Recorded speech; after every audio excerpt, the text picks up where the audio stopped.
Je travaille pour un collectif d'avocats, une coopérative par ailleurs. Nous sommes situés à Louvain et à Bruxelles, mais nous travaillons aussi souvent pour le territoire wallon pour accompagner des projets, tant la création de projets, pas forcément l'accompagnement de A à Z, ça c'est plutôt les autres partenaires qui sont là aujourd'hui, mais plutôt la rédaction des statuts et de tout texte que vous auriez besoin, de contrats, et évidemment aussi, puisque je suis aussi médiatrice, lorsque ça ne se passe pas comme on veut, parce que vous savez bien que quand des personnes font un projet, c'est très bien, mais parfois il y a quand même des discussions, alors on peut intervenir pour un petit peu déminer la situation, positiver les personnes autour de la table et faire en sorte qu'après votre projet peut quand même encore se poursuivre dans de meilleures circonstances. Est-ce que tu peux parler un peu plus fort? Ah, plus fort. Pourtant, j'ai un micro. Mais il ne sert pas. Ah, d'accord. Je vais essayer de parler plus fort. Ah, par contre, voilà. On en a déjà parlé avec Hubert. La définition du tiers-lieu, je ne vais pas repasser tout ça en revue. Mais ce que je peux vous dire, c'est que c'est une notion ancienne comme le monde. Enfin, en tout cas, ancienne comme l'humanité. On va peut-être dire ça comme ça. Le premier qui a utilisé le terme du tiers-lieu, c'est un Américain, il s'appelle Ray Oldenburg, j'imagine en anglais, et qui a écrit un document qui s'appelle The Great Good Place.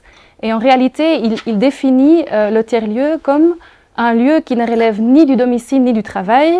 Et ce sont en fait des lieux hybrides, ça qui est intéressant pour nous juristes, qui se situent entre l'espace public et l'espace privé et qui contribuent ainsi au développement économique, on vient de voir sur le terrain d'Hubert, et à l'activation des ressources locales.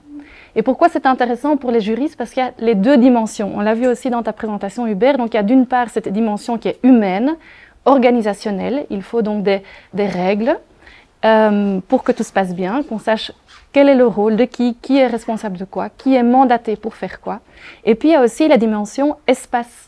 On se trouve ici sur des terrains ou dans des biens qui ne sont pas forcément la propriété de la communauté qui va s'y investir. Est-ce que c'est une propriété privée d'une certaine personne? Est-ce que c'est la propriété d'un acteur public? Comment est-ce qu'on règle cela? Je n'ai qu'une demi-heure, donc je ne vais pas pouvoir répondre à toutes ces questions-là, mais si vous avez des idées, que vous vous demandez, tiens, comment est-ce qu'on peut faire, n'hésitez pas après, comme Hubert a dit, de venir nous voir pendant le drink, on sera là encore toute l'après-midi. Voilà, alors, la définition, elle reprend, enfin il y en a plein, Hubert en a donné une, c'est plutôt d'un point de vue économique, mais ce qui revient souvent, ce sont vraiment ces trois éléments-ci. Donc il faut vraiment que les citoyens portent le projet. Soit c'est eux qui lancent ce projet, soit après ils se rallient à un pouvoir public qui a un espace qui est à disposition. Ça, vous l'avez déjà compris. Il faut aussi qu'il y ait une rencontre sociale, il faut vraiment un échange. S'il n'y a pas cet échange, on se retrouve plutôt dans les situations de coworking, etc. Mais ce n'est pas vraiment ceci que vous recherchez, j'imagine, si vous êtes là aujourd'hui. Et puis, c'est aussi la fruit d'une collaboration entre citoyens, entrepreneurs locaux, associations locales et ou l'administration locale. On n'a pas toujours besoin d'avoir le pouvoir public qui s'en mêle. Il y a parfois aussi des initiatives purement privées et qui parlent de collaboration, parlent de contrat. Même si vous n'avez rien mis sur papier, il y a un contrat tacite et donc il y a des obligations et des droits qui en découlent. Et donc c'est la raison pour laquelle j'imagine on m'a demandé aujourd'hui de venir vous voir. Alors, quand vous créez un projet de tiers-lieu, à nouveau peut-être un petit peu redondant avec ce que tu as dit Hubert, mais c'est un petit peu des autres questions, mais il y en a 7 aussi. 7 questions à se poser. La première question, c'est évidemment, qu'est-ce que vous voulez obtenir? Quelles sont les aspirations du tiers-lieu? Quel est le rôle du tiers-lieu? Est-ce que vous voulez plutôt faire quelque chose de culturel? Est-ce que vous voulez plutôt faire du social? Est-ce que vous voulez plutôt faire de l'économique? Et le mieux, c'est évidemment d'être un peu de tout pour toucher cette communauté et pour développer ce petit coin de paradis que vous avez trouvé et faire en sorte que le lien humain soit renforcé. Très important. Quel est le groupe cible? Il peut en avoir plusieurs, évidemment, mais c'est très important de le mettre sur papier, de réfléchir avec le groupe de lancement, voir un petit peu est-ce que toutes vos idées sont les mêmes? Est-ce que quand vous parlez de quelque chose, est-ce que votre voisin, qui est également le porteur du projet, vous comprend de la même manière? Donc prenez vraiment le temps de réfléchir et de rêver un petit peu, de faire quelques dessins, d'essayer de voir un petit peu où vous voulez en venir. Quelles sont les parties prenantes potentielles? À nouveau, Hubert l'avait dit, Il y a les associations déjà qui sont actives dans le coin. Il y a peut-être une maison de repos qui pourrait aussi avoir besoin de certains services un petit peu plus de proximité. Il y a peut-être des personnes isolées dans le coin qui auraient peut-être besoin d'un peu plus de lien social. Il y a des coworkers qui n'ont plus envie d'aller à Bruxelles tous les jours.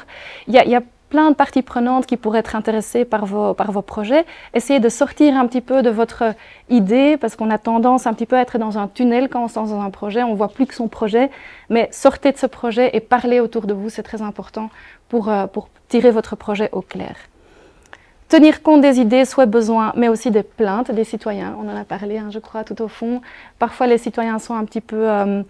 oui, brusqué à l'idée qu'il y a une structure un petit peu nouvelle, c'est un petit peu révolutionnaire, qu'est-ce qu'ils vont faire à nouveau. Donc il faut vraiment faire en sorte, de manière participative et donc bottom-up, de faire sortir les craintes qu'ils ont pour après pouvoir tourner ça de manière positive. Bon voilà, c'est la médiatrice qui parle, mais ça aide pour éviter les conflits par la suite. Puis après, il faut surtout se demander comment est-ce qu'on va communiquer avec notre groupe cible. On en a déjà parlé aussi avec Hubert. Utilisez tous les canaux de communication, faites aussi des plateformes sur les réseaux sociaux, c'est assez important. Et puis, voilà, la question du jour, quelle forme juridique choisir? Et c'est au pluriel, parce que parfois c'est intéressant de se dire que les formes juridiques, elles peuvent se compléter. On va y revenir tout à l'heure. Et là, ce qui est surtout très important, c'est qu'on constate que parfois les personnes viennent nous voir et qu'elles ont fait des petites recherches sur Google, elles sont allées voir sur le Vademecum d'Hubert. Et elles se sont dit, ah voilà, il y a déjà un tiers-lieu qui a été créé là-bas, dans cette commune-là. Je suis allée voir les statuts, en fait c'est parfait. Voilà, je vais faire un copier-coller et on va déposer au moniteur belge et puis on est lancé. Ce n'est pas toujours la meilleure manière d'agir. C'est vraiment des projets qu'il faut vivre et il ne faut pas partir d'une structure juridique par défaut, par manque de temps, mais aussi parfois par manque de moyens. Prenez vraiment le temps de découvrir quel type de projet et surtout quel type de structure juridique vous convient le mieux. Et une question qui est liée, mais que j'ai quand même mis séparément, c'est qui va investir dans votre tiers-lieu? Parce qu'un tiers-lieu, à nouveau, on a parlé de l'animation. Parfois, ça nécessite des investissements, soit du pouvoir public, mais parfois aussi les privés investissent. Peut-être que vous avez peut-être un mécène qui pourrait vous prêter des fonds. Comment est-ce qu'on met ça en place? Est-ce qu'on va faire un prêt? Comment est-ce qu'on va travailler? Est-ce qu'il faut plutôt le prendre comme actionnaire et du coup on va plutôt dans l'idée de la coopérative, etc. Voilà. La forme juridique, c'est donc la question 6, mais aussi la question 7 est importante et la photo que j'ai mise, c'est vraiment pour vous dire, c'est du sur-mesure. Donc il faut vraiment se poser les bonnes questions pour après obtenir un petit peu le dessin qu'on souhaitait. Il y a différentes formes juridiques qui sont possibles, vous les connaissez probablement. Donc il y a d'une part la forme juridique qui n'en est pas une, c'est-à-dire l'association de fait. Je vais en parler un petit peu plus tard. C'est simplement quelque chose qui n'est pas structuré, c'est une sorte de contrat, qui est parfois un contrat tacite entre personnes. Et puis on a les structures un peu plus formalisées. D'une part les sociétés, donc ce sont les structures qui poursuivent un but lucratif et qui veulent aussi donner on va dire un retour financier sur l'investissement aux investisseurs, c'est-à-dire les actionnaires. Et alors il y a tout ce qui est associatif, donc les associations, les ASBL, et puis après aussi la fondation, si vous voulez plutôt partir d'un projet plus formalisé, souvent utilisé par exemple pour tout ce qui est investissement dans du sol, par exemple, tout ce qui est terrain. Il y a des avantages et des désavantages pour chaque formule juridique. Il y a un petit tableau, mais bon, c'est assez sec, hein, mais on va y revenir tout à l'heure. Et donc, prenez le temps de vraiment mesurer quel avantage se met par rapport à quel désavantage pour faire votre choix. Et puis, il y a aussi les démarches et les formalités. Quand vous structurez quelque chose de manière, par exemple, par le biais d'une société ou d'une association, cela implique évidemment des obligations par la suite. Par exemple, une société, vous allez devoir passer par un notaire. Ça a des coûts. Par la suite, si vous voulez modifier votre gouvernance, il faut également repasser par notaire. Ce qui n'est par exemple pas le cas pour une association. Là, vous pouvez rédiger vos statuts, les déposer au moniteur belge et par la suite, évidemment, vous devez republier si vous faites des modifications, mais il n'y a pas de passage par notaire qui est nécessaire. À nouveau, avantages, désavantages. Association de fait, là, il n'y a pas du tout besoin de formaliser le contrat, bien que je vous dirais qu'il vaut mieux faire des statuts quand même. Mais bon, voilà, ça c'est chacun qui fait un petit peu comme il le sent. Il y a des risques, évidemment, pour chaque structure. J'y reviendrai par la suite.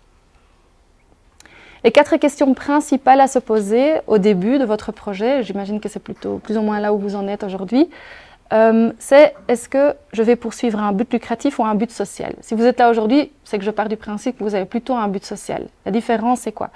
Le but lucratif, c'est vraiment l'idée du coworking comme a expliqué Hubert.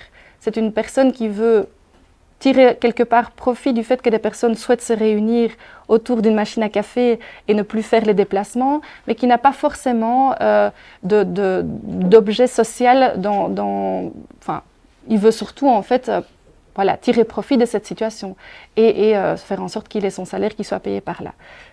Si on a un but social en plus, on va faire en sorte que, à côté de ce coworking par exemple, on va faire en sorte qu'il y ait une activité plutôt culturelle qui peut aussi avoir lieu dans ces locaux et que cette activité culturelle soit une manière de rassembler les citoyens autour de cet immeuble par exemple. Donc ça c'est on va dire une couche en plus sur le pur but lucratif. Après, il faut se poser la question, est-ce que l'activité que je vais développer au sein de mon tiers-lieu, est-ce que c'est une activité risquée ou non? C'est-à-dire une activité commerciale. Par exemple, vous voulez ouvrir un café local, c'est une activité commerciale, vous pouvez tomber en faillite, etc. Ça peut être intéressant du coup d'opter pour une structure juridique séparée, c'est-à-dire laisser tomber l'association de fait, opter plutôt pour une société ou pour une ASBL. On va y revenir après, quel choix il faut faire. L'activité commerciale, c'est un critère qui avant était plus ou moins, était plus important que maintenant. Les associations étaient à l'époque les acteurs des activités non commerciales. En tout cas, la règle était que si les revenus que vous receviez de votre activité étaient à la majorité des revenus commerciaux, vous ne pouviez plus être une ASBL. Cette distinction, elle a été abolie récemment avec le nouveau Code des sociétés. Donc une ASBL peut parfaitement faire une activité 100% commerciale. La seule conséquence d'une activité principalement commerciale, c'est qu'elle sera taxée comme une société. Mais vous pouvez parfaitement utiliser la structure juridique de l'ASBL. Donc là, ce n'est pas vraiment une distinction ASBL ou société coopérative ou autre société. Par contre, lorsque vous voulez allouer des bénéfices aux porteurs du projet, alors il faudra, donc c'est ce que je vous ai dit, quand il y a un investissement qui est demandé, à ce moment-là, on va plutôt être dans une structure de société, puisque vous allez demander à tout le monde de faire un apport en proposant que si les choses vont bien, qu'alors un intérêt ou un dividende pourra être alloué par la suite. Donc on est plutôt dans la situation d'une société dans ce cas. Et donc le plus souvent, pour tout ce qui est but social, projet à but social, on va se retrouver dans 3 situations concrètes, soit l'ASBL, soit la coopérative, ou bien ce qui est moins formel, l'association de fait. Voilà, donc là je reprends un petit peu c'est un slide que Jérôme connaît, je crois, parce que je crois que j'ai ressorti ça d'une autre formation Citadel. Donc vous voyez ici les différentes possibilités d'action. Celle-ci est moins importante puisque quand vous faites un tiers-lieu, vous n'allez pas agir seul, c'est plutôt quand un indépendant veut plus tard se mettre en coopérative et qu'il se lance tout seul, donc ça vous pouvez mettre de côté. Mais vous avez en effet l'ASBL, la coopérative et parfois cette interaction coopérative-ASBL, l'association de fait qui n'est donc pas formalisée, c'est pour ça qu'il y a des petites lignes. Et alors il y a normalement encore tout en droit de la fondation, mais on n'aura pas le temps aujourd'hui de vraiment traiter de la fondation. Si vous avez des questions à ce sujet, je vous propose de me contacter après, pendant la pause. Et ça c'est donc ce fameux tableau, et je sais que vous allez attraper des cheveux gris en le regardant, mais on va quand même vite le parcourir, d'accord? Parce que c'est quand même pour là qu'on est là. Donc, l'association de fait, je vous l'ai déjà expliqué, mais je redis, c'est vraiment un contrat. C'est des personnes qui vont créer une activité ensemble et qui parfois s'en rendent même pas compte. Donc, par exemple, il y a pas mal de jurisprudence sur les groupes qui participent à des carnavals ensemble. C'est une association de fait. Ils se voient régulièrement, ils ont un projet, ils vont participer à une activité, ils vont peut-être faire un investissement ou l'autre, et ils portent aussi des risques et ils ont des obligations en tant que groupe. Mais il n'y a pas cette personnalité morale qui se met entre eux et les tiers, qui sont voilà, le monde qui les entoure. Donc, en cas de problème, en cas de pépin, le patrimoine et les responsabilités, elles reviennent aux personnes physiques qui constituent l'association de fait. C'est très important. Mais donc, pour la créer, il n'y a pas beaucoup de formalités, vu qu'il n'y a pas de personne morale qui est créée. Il n'y a pas d'écrit qui est requis. et il n'y a pas de régime légal spécifique qui s'y applique. Bon. C'est un contrat, c'est surtout ça.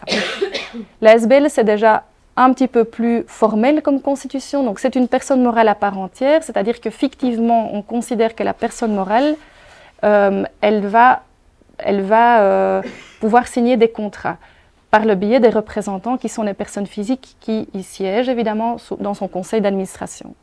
Pour la constituer, il suffit d'un simple écrit, mais il faudra le déposer par la suite au moniteur belge pour faire en sorte qu'après vous obtenez la personnalité morale. Il n'y a pas de plan financier qui est requis, mais comme a dit Hubert, en fait, toutes sortes de projets, qu'ils soient formalisés ou non dans le cadre d'une personne morale, nécessitent un business plan. Il peut être assez rudimentaire, mais vous avez besoin de savoir comment est-ce qu'on va faire, comment est-ce que mon financement comment est-ce que mon plan va tenir la route, et ça, idéalement, pendant 3 ans. Pourquoi je dis 3 ans? Parce que pour les sociétés, il y a une responsabilité des fondateurs, on va y revenir plus tard, où on dit pendant 3 ans, votre projet doit pouvoir tenir la route où vous êtes responsable en tant que fondateur. Donc c'est un peu la règle qu'on se met en tête, faites votre plan sur une durée de 3 ans. Après, quand vous modifiez les statuts de votre ASBL, vous pouvez le faire par simple écrit, mais vous devez à nouveau le déposer au moniteur belge. Et il faut évidemment respecter le pouvoir décisionnel des organes de votre ASBL. En l'occurrence, c'est l'Assemblée générale, ce sont les membres qui peuvent changer et modifier les statuts. Voilà, j'ai mis les majorités, mais c'est un détail. La société coopérative, c'est le plus formel des trois, mais c'est aussi le plus sécurisant, évidemment, des trois. Vous allez passer devant un notaire, il faut bien réfléchir, le notaire va vous accompagner.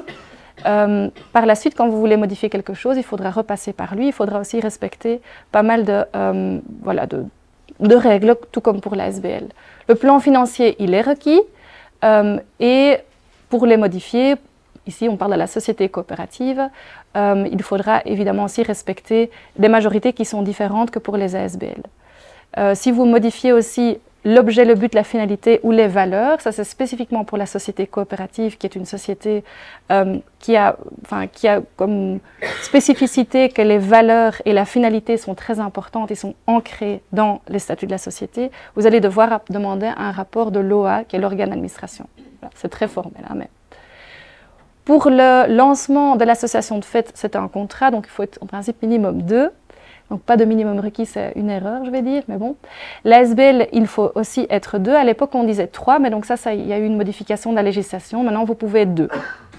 Il faut en principe 3 administrateurs, sauf quand il y a 2 membres. Donc vous devez déjà être un petit groupe, comme tu disais.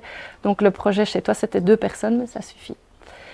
La société coopérative, il faut être 3. D'habitude, les projets coopératifs, c'est vraiment le but d'être très nombreux, d'avoir une... Enfin, tu vas dire qu'il y a des petits projets également, mais vous tendez quand même souvent à rassembler un collectif, et c'est ça la beauté des projets coopératifs, dont je fais partie moi-même, donc je suis une grande fan.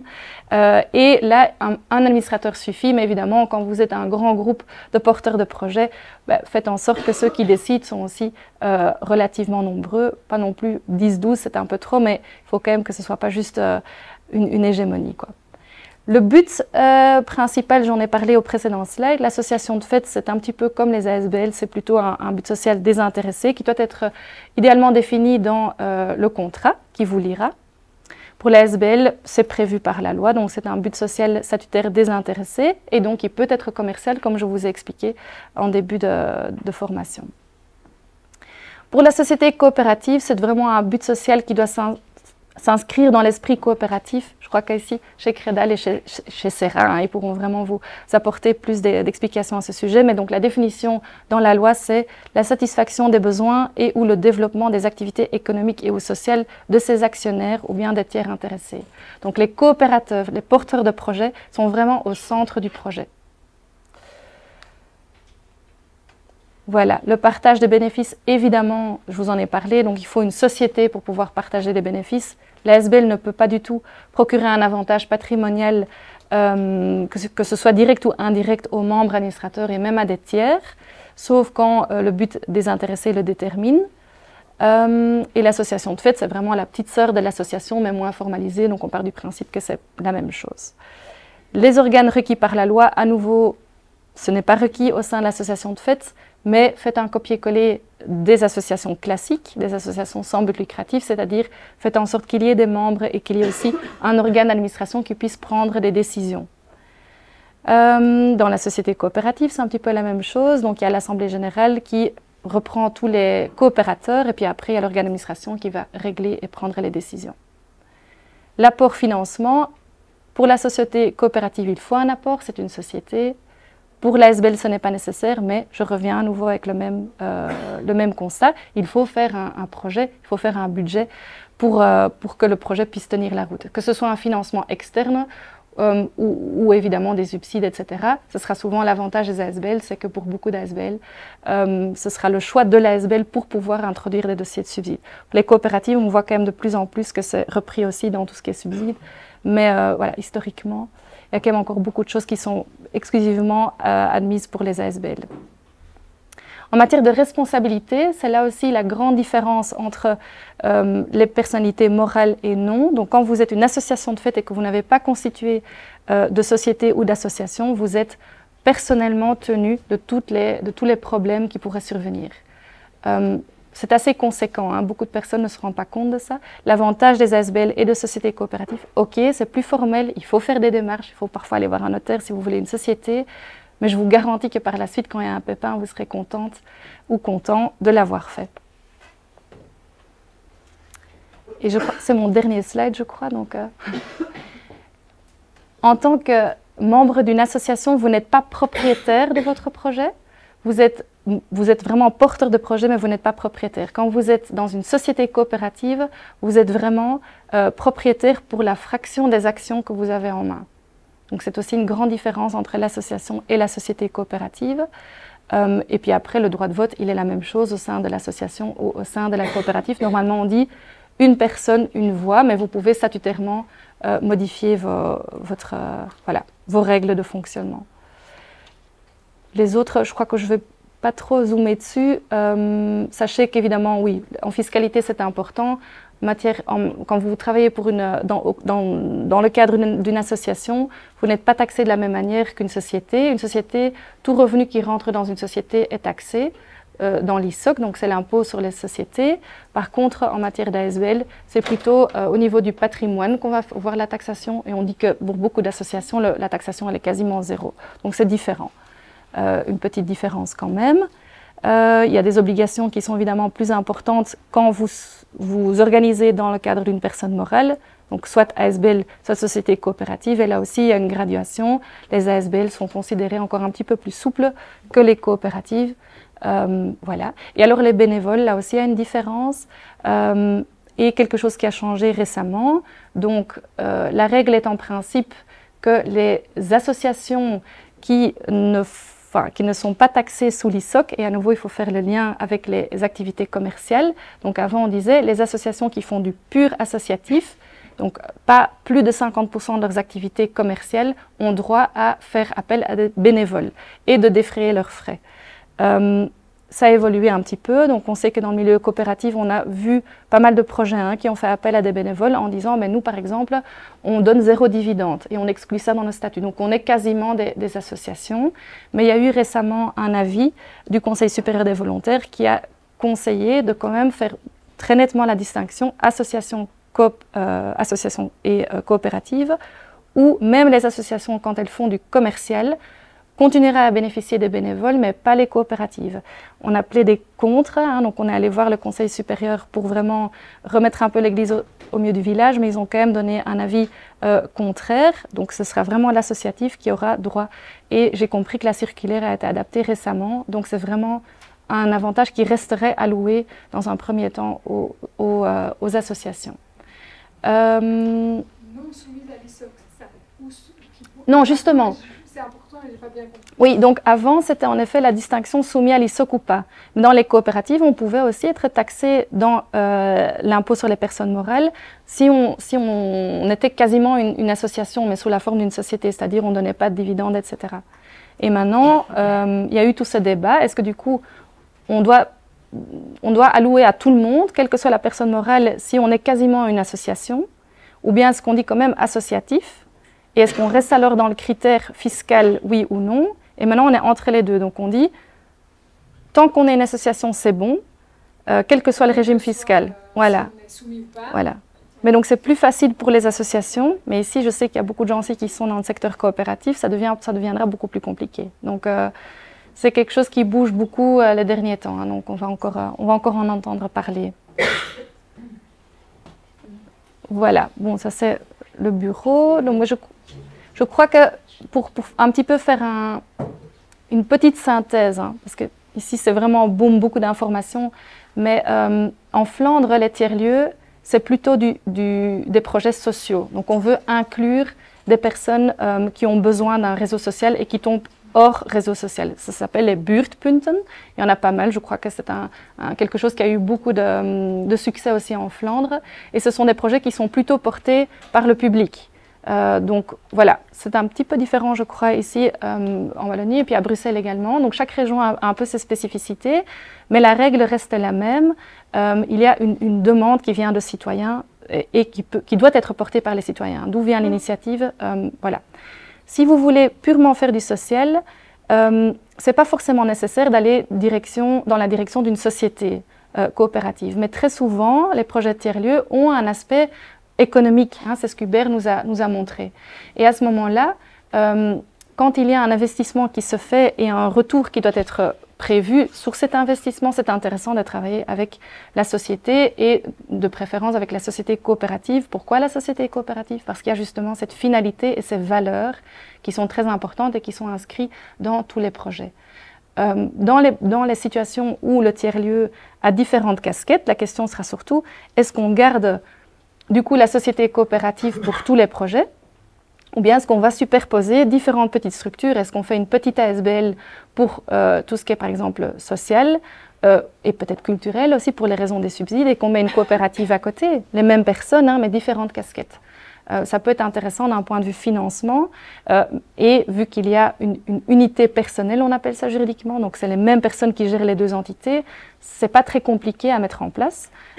Donc il peut avoir aussi un échange du coup, parce que les ASBL auront droit à mettre des bénévoles et peut-être pas les coopératives, mais si vous êtes quasiment les mêmes structures et que ça se mélange un petit peu, bon voilà, j'ai rien dit, mais ça peut quand même aider déjà. Voilà, et aussi parce que les ASBL, si vous allez commencer à développer une activité commerciale au sein d'une ASBL, c'est très bien, mais souvent vous avez des réserves qui sont allouées ou encore des subsides qui doivent tomber, etc.